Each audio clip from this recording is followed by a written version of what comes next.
Is your dog currently aggressive, or have they been aggressive in the past? Let me know in the comments below, and let me know how you work through it, or if you're still working through it. Time for another secret video this morning. It's a great day here at the park. I'm going to take this question from Teresa, who desperately needs some help here. And this is a topic that will be near and dear to a lot of your hearts. I have a 4-year-old Boxer Shar-Pei mix who has aggression towards other dogs. I don't necessarily like using the word dominant, but he seems to try and be the big dog on campus. I know he has fear aggression when it comes to humans, but I can't tell if it's the same with dogs or if he's just a bully. He'll make himself sick by getting all hyped up to get at another dog. He does live with 2 other dogs who he's fine with, but he was raised with them. How do I teach him to try and not attack every dog he sees? I'll tell you this, anytime that I'm giving advice on aggression, I'm always very careful, because cases of aggression are like fingerprints or snowflakes. No 2 cases are exactly alike, and to give blanket advice on aggression would be irresponsible from a professional like myself. Many in the public think, and many professionals in the dog training world think, that aggression can simply be fixed in several training sessions. If you want me to be straight with you, the fact is aggression is managed. We focus on progress over time. Let's put this in relatable human terms, for example. Think back to elementary school. Most of us knew a student or a kid who just had issues, right? You know, maybe it was because of environment. Maybe it was because something was going on at home. Maybe it's because they were born that way. Maybe they had some weird experience at some point. Who knows why? But the fact is, there are emotional and mental issues that are associated with anxiety that sometimes bring about these behaviors. Because you said that, hey, he's fine with my dogs at home, it's other dogs. This highlights my point.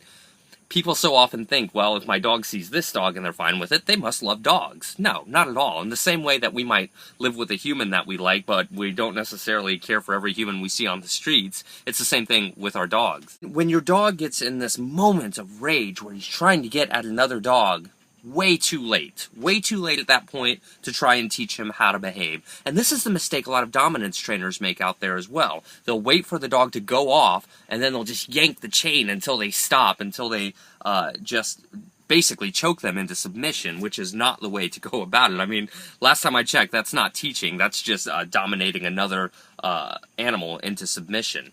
To make progress on aggression, it requires that you know your dog very, very well. This is why I always say prioritize your bond with your dog above all else before any type of methodology or training approach. Focus on your relationship with your individual dog first. That will give you the best chance at progress.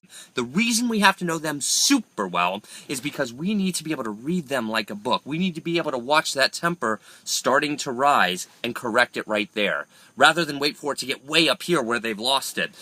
Without getting too technical, a lot of you may know about the amygdala, the part of the brain. We have it as humans as well, the most primitive part of the brain that cannot be reasoned with once it's been set off. If you've ever experienced a moment of rage as a person, you might know there was no reasoning with you at that time.